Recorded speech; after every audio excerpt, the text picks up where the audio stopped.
What's going on, my friends? This is Gabriel, the ProActivator, and welcome to the ProActivators Podcast.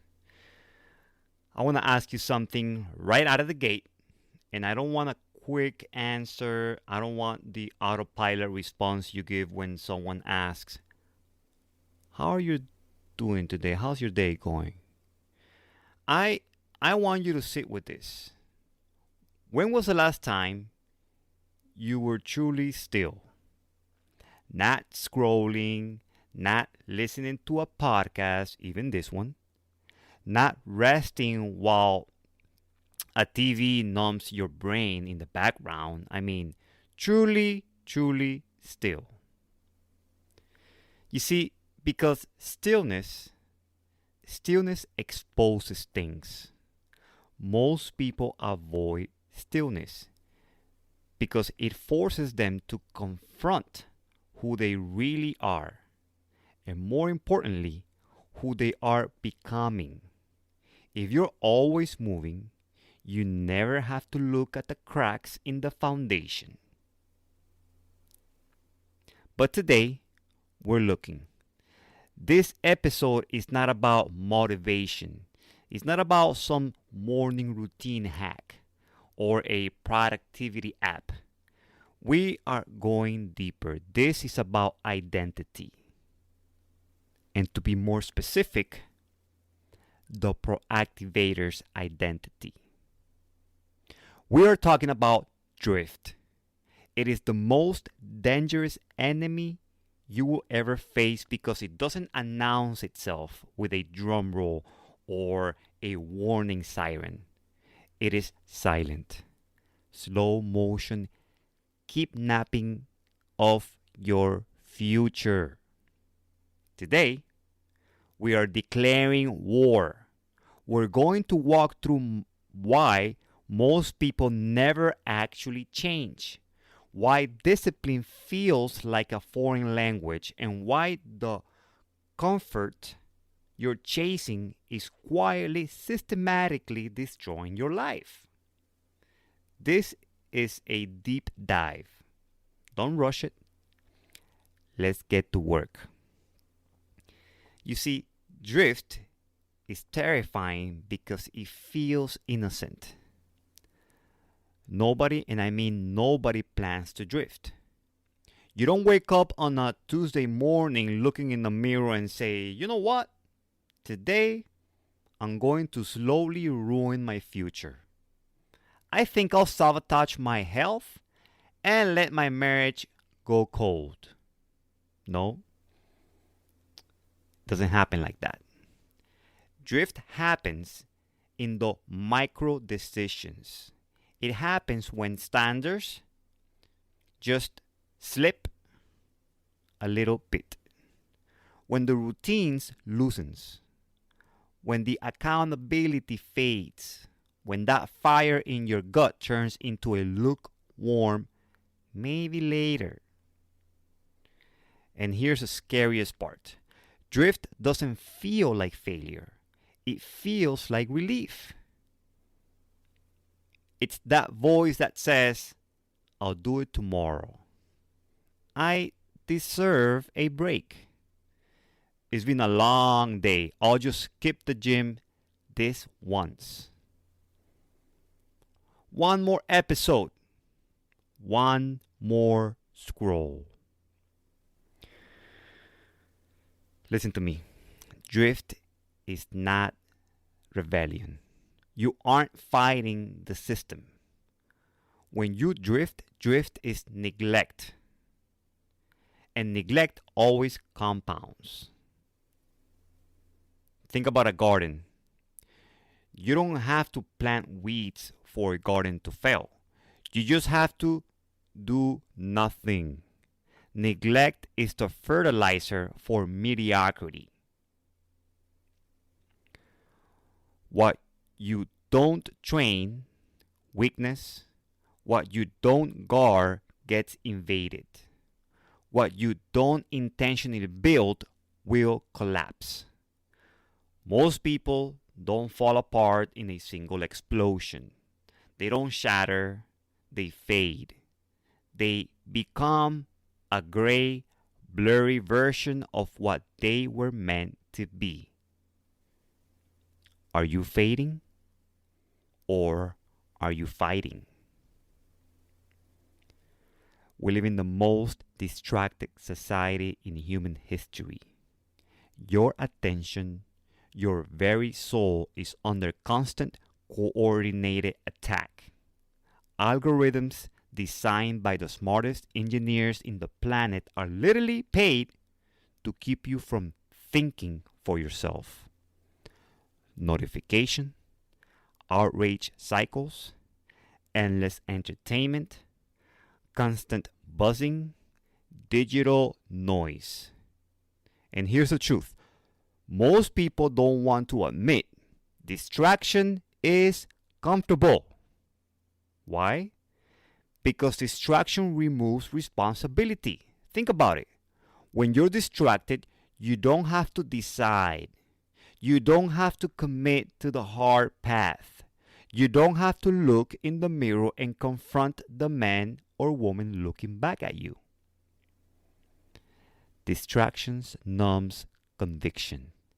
It acts like a local anesthetic for your conscience.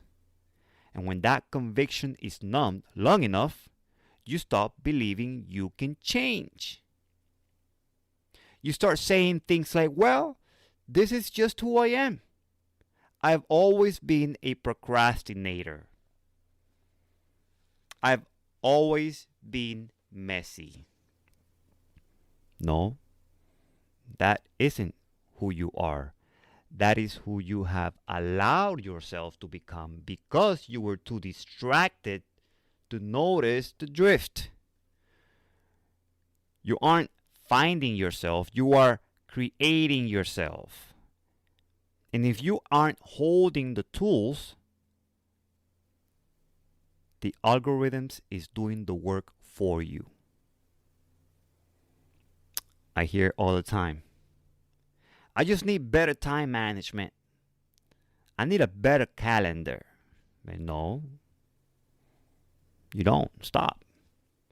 You don't need management. You need reverence. Time is the only non-renewable resource you have. You can get more money. You can get more friends. You can even get more health to a degree. But you can never, ever get back the last 5 minutes. Time doesn't respond to management. It responds to respect. When you truly respect your time, your behavior changes. You stop wasting mornings looking at what people you don't even like are doing on Instagram. You stop over-consuming at night. You stop treating your days like they are disposable units that will just keep you coming forever. Every hour of your life is doing one of three things. It is either building you, it is maintaining you, or it is eroding you. There's no neutral ground.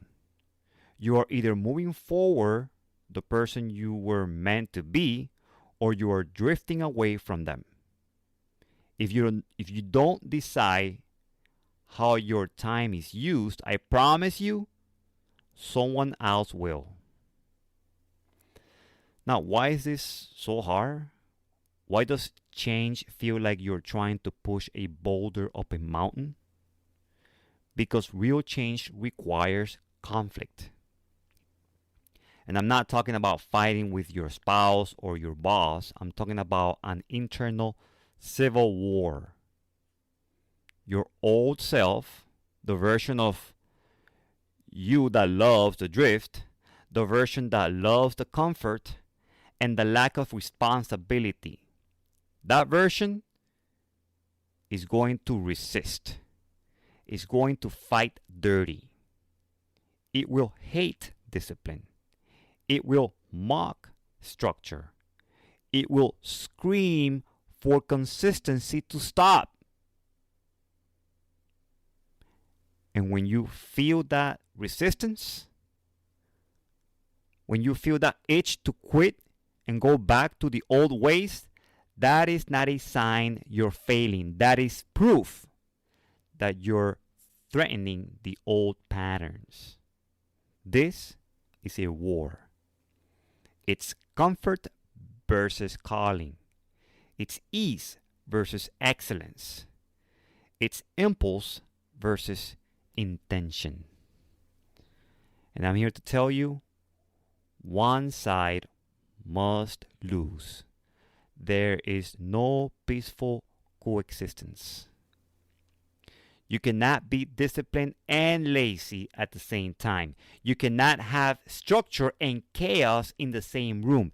You have to choose which version of you is going to survive the war. People fear the word structure.